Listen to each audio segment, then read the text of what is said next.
But I just looked at her and I said, boy, mommy, me not think so, me can't manage that the cow pussy what you have. Me kill man for less than that. I used to take the beef bone and boil soup.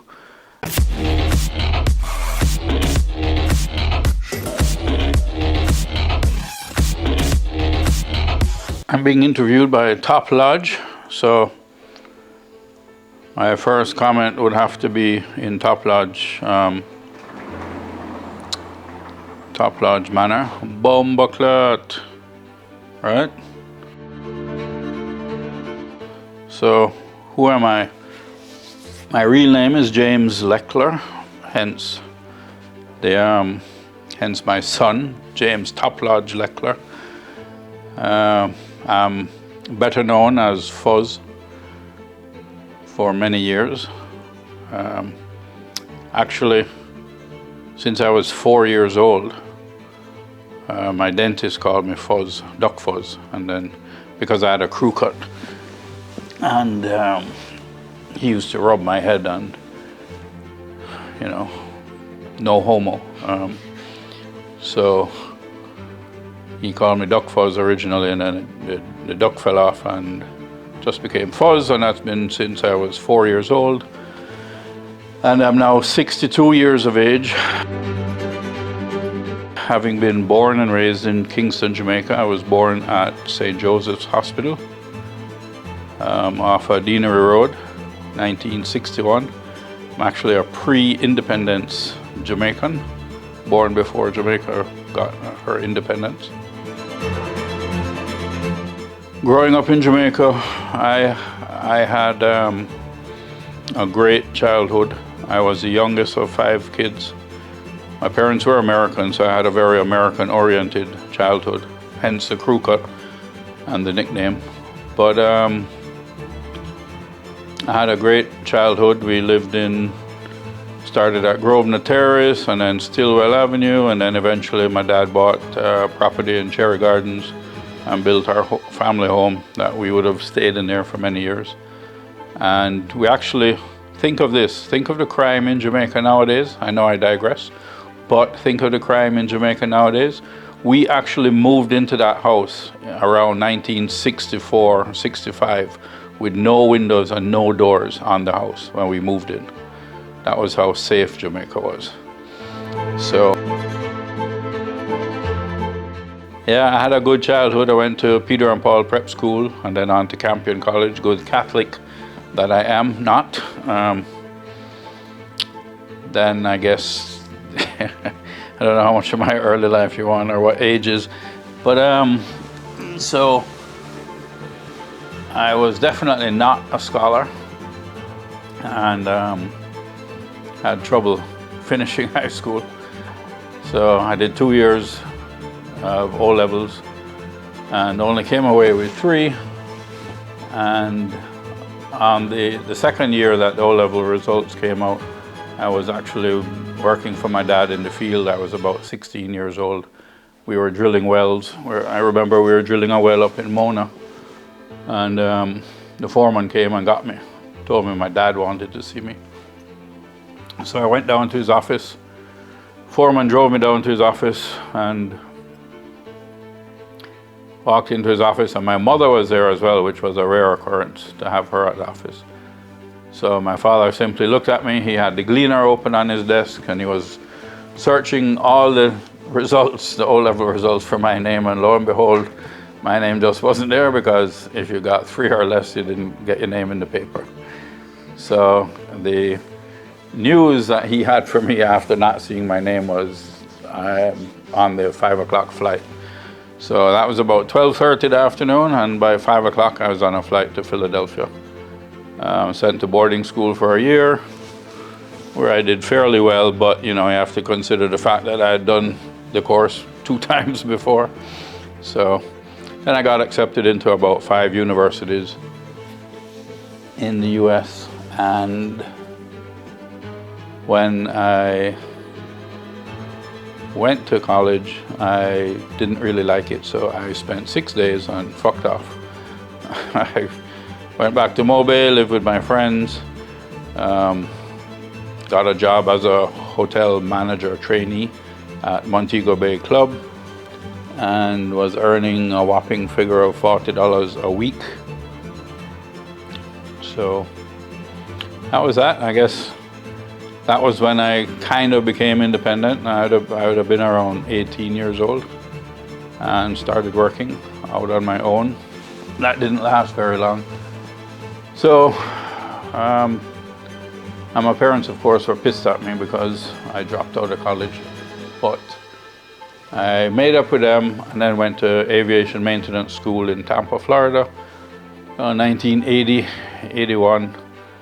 Graduated with my licenses in airframe and power plant for airplanes.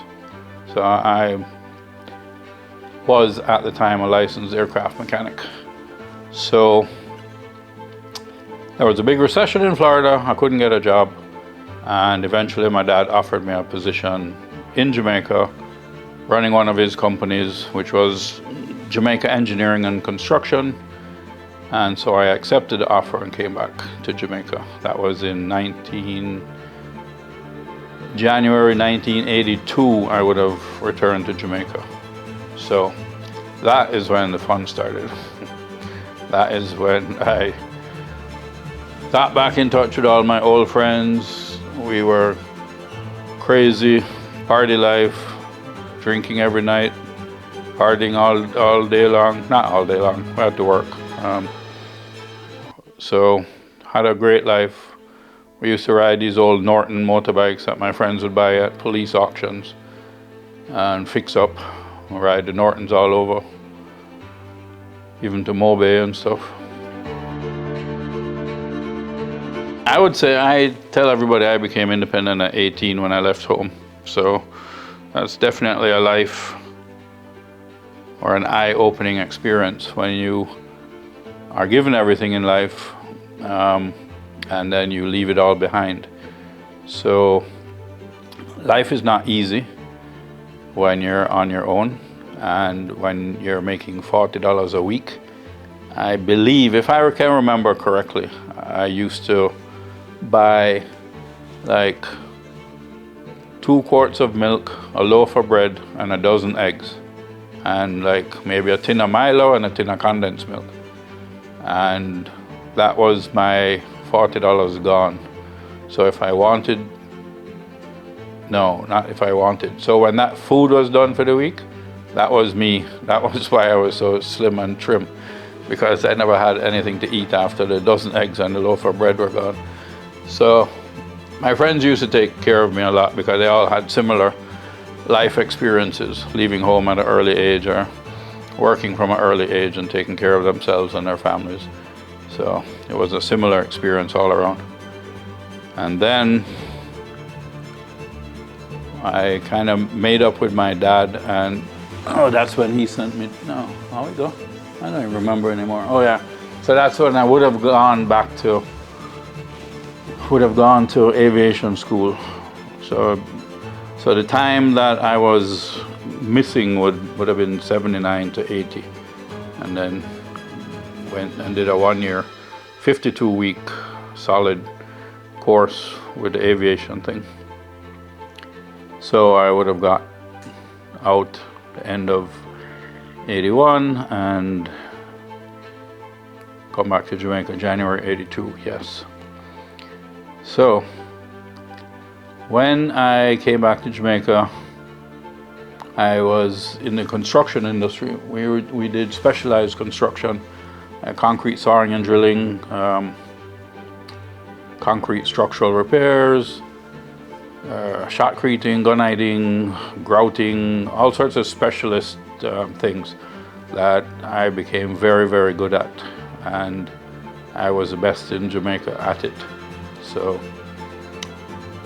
we had fun working. It was very manual intensive, which I like. I liked the manual aspect of my work, and I used to do a lot of it myself. That's why we were so good at it. So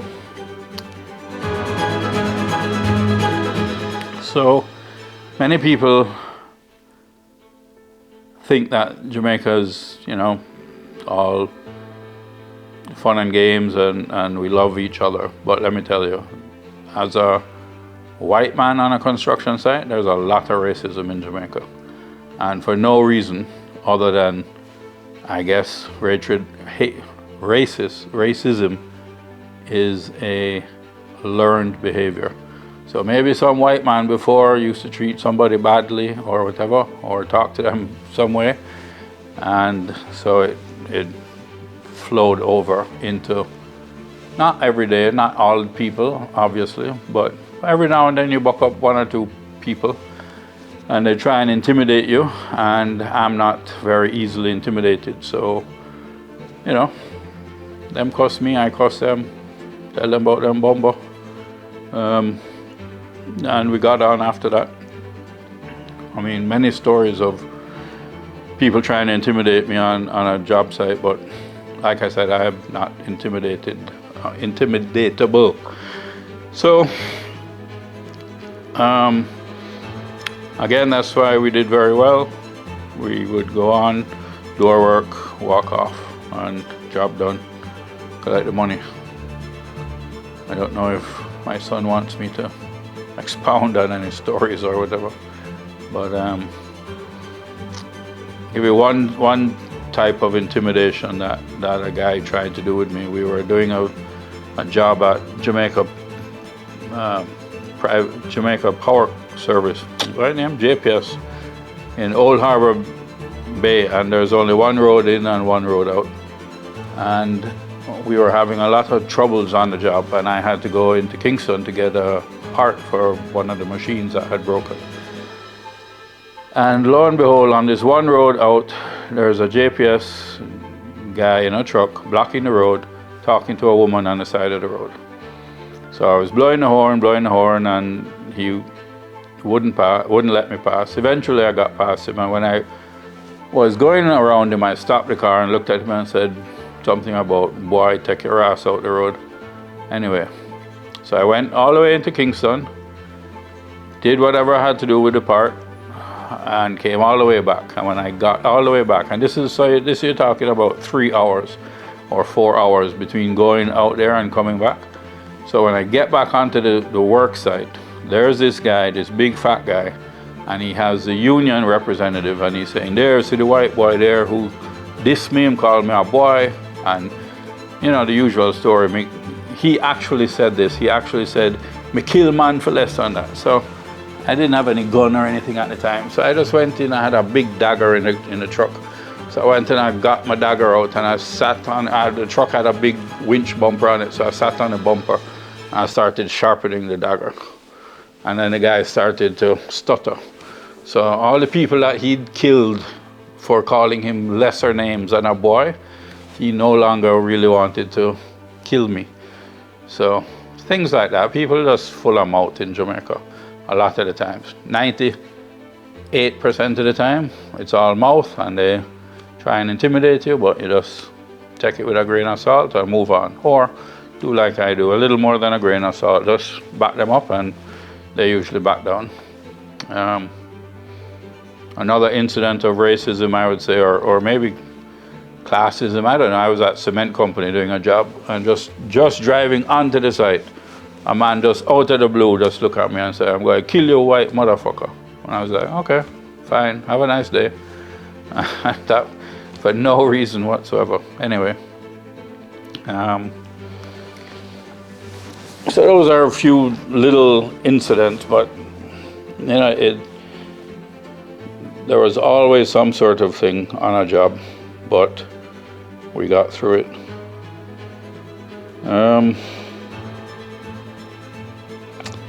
So James wants me to tell you about a job in particular. So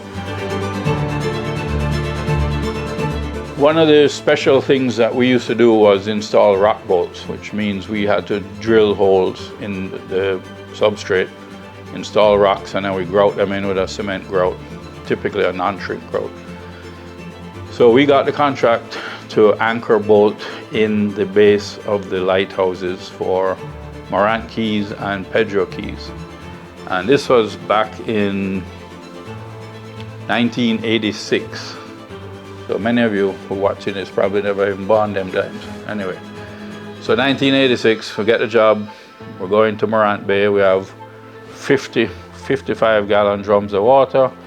We have food, tents, everything. We have the drill rig is put out there, which weighs a ton, by the way, so it's not easy to move in loose sand. Very physical. We had the 22 anchor bolts, which are, no, was it 22? It was 11 anchor bolts, but they're 22 feet long. So we had to drill holes 23 feet deep, install the anchor bolts, grout them in. And it was rough going because we were in the sand. So moving the drill rig was problematic. But we completed the job, and then we realized that, and this time, remember, by the way, 1986, no cell phone. We never, the main contractor didn't even give us a two-way radio, so maybe I'm the stupid one for going out there without communication. But we're out at Morant Keys, we're on this island, there's no communication with the mainland, and we're scheduled to be there for 12 days. So all the food and water we had was really timed out for 12 days. So day 12 comes, no boat comes for us. Day 13, no boat. Well, so we were left there because we found out later that there was a tropical depression over Jamaica, and the harbor master's boat that took us out there was put into like rescue duties and stuff like that in other places around Jamaica. So they just left us. So on the 17th day, we were down to our last few gallons of water, and we still had food because we were actually augmenting our food by spearfishing every day. So we had a lot of fish, conch, everything that you can think of from the sea we were eating. And along comes a JDF cutter, Coast Guard cutter comes out there, and the captain sees me and he sends the tender overboard, whatever, and he sends me a note from my dad, and the note from my dad is like, stay out there, there's a box of groceries, stay out there with the equipment, don't leave the equipment. I was like, fuck that, you're my 17 bomber clock days. Anyway, I actually stayed another day or two. I sent in my friends, I had two friends with me, Spot and Merrick, and they went in, and I might have stayed a day or two. Anyway, I don't really remember, it's been a long time. But 17 days on Morant Keys, that was interesting. I thoroughly enjoyed the work. I thoroughly enjoyed the spearfishing. I did not enjoy being abandoned out there. So you go, life. What else is there? Is that it? Oh, okay. So, all right, so James wants me to tell this story, and I really don't know how this came about, what I said to this poor lady, but we were doing a job at this cement company, and every evening after work we used to stop at a rum bar on Wynwood Road and drink a couple beers before going back to the office. So one day we were drinking, and there were two what we called in those days market ladies sitting down selling their produce on the other side of the road, and one of them called me over, and she was like, you know, long time I want a white man like you. And I don't know where this came from, but I just looked at her and I said, boy, mommy, me not think so, me can manage that the cow pussy what you have, right? And she was vexed out of this world. However, her friend beside her fucking dropped off her stool, laughing so hard she was just killing herself. Anyway, that was, I don't know where it came from or what made me say that, but that was said, and that's just one of my very many short stories. All right, one more story. So, being independent and working for yourself or for family, I had a very, very hedonistic life. So I used to go out 7 nights a week and drink about 3/4 of a bottle of rum every night, 7 nights a week. Trust me, no lie. And the downfall to this is that when I got my paycheck on a Friday, my pay pack, which was about $300, I used to basically spend it in it, get it on Friday, and by Sunday or Monday it was done. So that meant I did not eat for 4 days out of the week, honestly.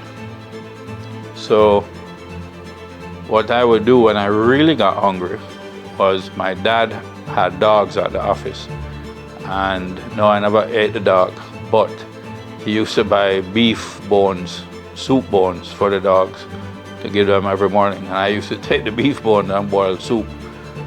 What? I used to take the beef bone and boil soup. And have to drink the beef bone water as my food. So be very cautious in your independence and make sure you earn enough money, or don't spend too much money, so that you can eat every night of the week, not just 3 nights a week. So big up, squad. One love. Gwan Squad, thanks for watching the video. Very happy to have you guys here. Before you go, please just remember to like and subscribe. It'll mean the world to us. Thank you. See you soon.